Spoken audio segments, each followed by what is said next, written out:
Senator Robin Padilla is recognized. Maraming salamat po, Ginoong Pangulo, at sa ating pinunong mayorya. Gusto ko lamang pong sundan yung kahilingan po ng ating mahal na kapatid at Senador Jingoy Estrada patungkol po sa kahilingan namin, sa resolusyon po namin, patungkol po kay dating Pangulo Rodrigo Roa Duterte. At gusto ko lamang din pong kunin po ang atensyon ng ating mga kasama na kami po kasi ay nangangamba kasi meron pong mga usap-usapan na yung dati pong senador na si Antonio Trillanes ay nagpunta daw po sa The Hague at ang pinaniniwalaan po ng karamihan ay siya po ay nagpunta mismo sa kulungan ni dating Pangulong Rodrigo Roa Duterte. Nais lang po sana namin itong malinawan dahil matagal po akong nakulong sa Bilibid. Hindi po kailanman na meron pong pupunta na tao na hindi mo gustong makita. Yun po, tatanungin ka muna ng gwardya kung gusto mo bang makita itong taong ito. Yun lamang po, gusto lamang po naming malinawan kasi meron na pong matinding sakit si Tatay Digong. Sa kasalukuyan po, siya po ay meron ng tinatawag nating early signs of dementia. Kaya sana lang po malinawan po namin to. Maraming salamat po, Ginoong Pangulo. But when you look at other interviews of other family members, the former president seems to be doing fine. Ano pong mga nakalap niyong balita or impormasyon tungkol sa kalagayan ng dating Pangulo? Okay, ang nasabi po sa atin na impormasyon ay yung polisiya nila, yung sitwasyon nila sa detention center sa ICC. So meron silang medical team dun sa loob, tapos merong ambulansya naka-standby sa labas, yung hospital 5 minutes away. Kahit na anong medical emergency, sinisiguradong makakapag-responde sila. At ang sitwasyon nila doon ay hindi ito selda-selda, no? Parang country club lang ito. So may komportable silang kwarto, may banyo sa loob, may common facility sila, may kitchen sila, may recreational areas. So, lahat ng pwede nilang gawin para maglibang, meron doon. Tapos, meron access si Duterte sa kanyang pamilya 24/7 sa telepono. Tapos, wala ding limit ang bisita sa kanilang kay Duterte. Kaya re-reviewin nyo yung mga interview nila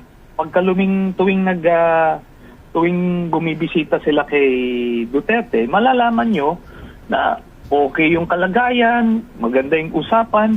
Then suddenly, ngayon may historical na 3 beses na hinimatay o kung ano man. Kaya duda ako sa truthfulness ng sinasabi nila na yan. At palagay ko ito ay dahilan lang nila para ma-delay yung confirmation of charges hearing. At the same time, makakuha sila ng simpatsya para doon sa interim release na nilalakad nila. Majority Leader. Thank you very much, Mr. President. We take note of the manifestation of our good colleague.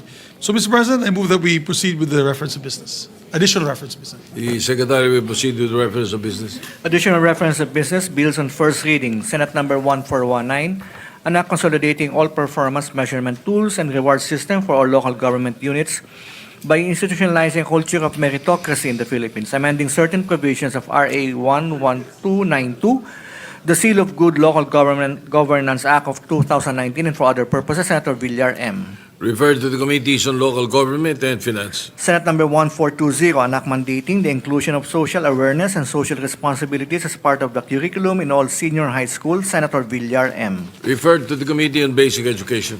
Senate number 1421, an act mandating the integration of the National Building Code of the Philippines under RA 6541, an act to ordain and institute a National Building Code of the Philippines as a major subject in the curriculum of the Bachelor of Science degree programs in Civil Engineering, Mechanical Engineering, Electrical Engineering, Sanitary Engineering, Electronic Engineering, and Architecture, and its inclusion as a topic in the licensure examinations for these professions. Senator Villar M. To To the Committees on Higher Education and Civil Service. Senate Number 1422, an act promoting integrated urban agriculture in urban areas nationwide to address food security and appropriating funds therefore. Senator Villar M. To the Committees on Agriculture and Finance. Senate Number 1423, an act establishing nursing homes for senior citizens at the provincial and city levels, providing for funding, setting standards, ensuring personnel training, Thank you, Mr. President. Thank you, Majority Leader, distinguished colleagues. I rise to sponsor Senate Resolution Number 128 to commemorate the 115th birth anniversary of Wenceslao Vinsons.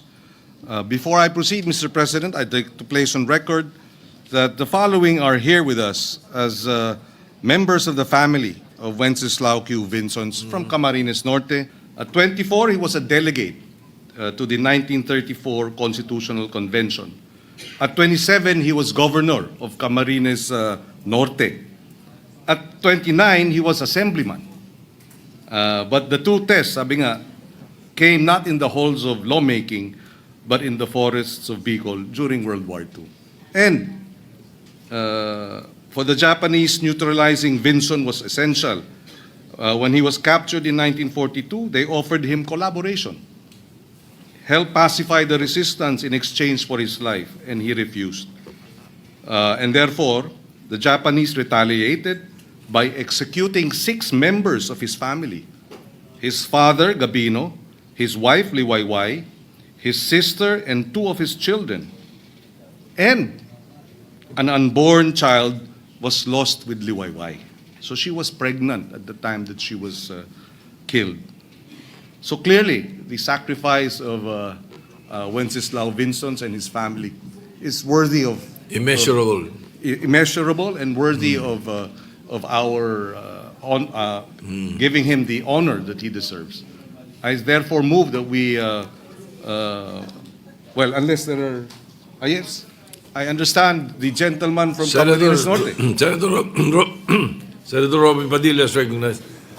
By the way, when was Wenceslao Vinsons governor of Camarines Norte? No, Norte, not yes, Sur. correction. Yes, Camarines Norte. Okay. He was, what year was he governor? The age of 27. So if he was born, well, 1910, so that would have been 1937 when he was governor. All right, 1937, yes. When I visited in 1991, the governor of Camarines Norte was the father of Senator Robin Padilla. I'm willing And to you yield. are, and you are recognized. Maraming salamat po, Ginoong Pangulo, at sa ating pinunong mayorya. Gusto ko lamang pong magpasalamat sa ating bayani ng mga magsasaka, Senator Kiko Pangilinan, sa pagkilala po sa aming bayani sa Camarines Norte.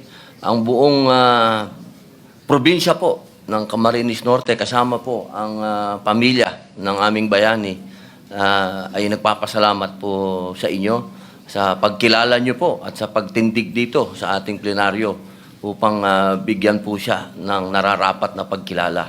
At ganun din po sa ating po mga kasamang senador, Senator Panfilo Lacson, Senator Mig Subiri, at sa ating pong Senate President, Senator Vicente Soto. Maraming salamat po sa inyo. Isa pong karangalan ang mapag-usapan po ang pangalan na yan dito, Wenceslao Vinson, sapagkat yan po ay aming pong bayani, aming pong kinikilala. Sa kanya pong pamumuno ay na-liberate niya po ang Dait at ang buong Camarines Norte noong panahon ng Hapon. At ang mga weapon lang po nila noon ay mga pana. So, talagang wala po silang masyadong armas. Pero sa tapang po ay napa-atras po nila yung mga Hapon. Maraming salamat po uli sa inyong lahat.